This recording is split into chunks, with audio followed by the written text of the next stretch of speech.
Mr. Trump,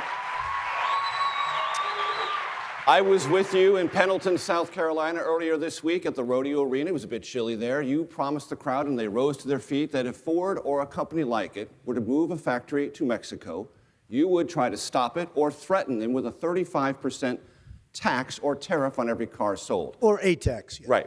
So my question is, based on your understanding of the presidency, where do you derive that power? Would you need the consent of Congress to go along?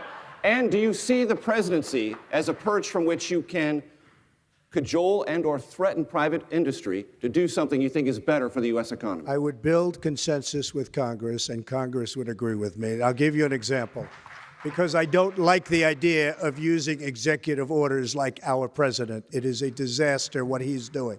I would build consensus, but consensus means you have to work hard. You have to cajole. You have to get them into the Oval Office and get them all together, and you have to make deals. Let me just tell you, I mentioned before, China, big Chinese company, bought the Chicago Exchange. Kerry is moving, and if you saw the people, because they have a video of the announcement that Kerry is moving to Mexico, okay? Well, I'll tell you what, I would go right now to Kerry, and I would say, I am going to work awfully hard.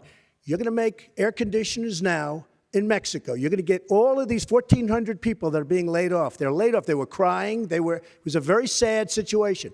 You're going to go to Mexico. You're going to make air conditioners in Mexico. You're going to put them across our border with no tax.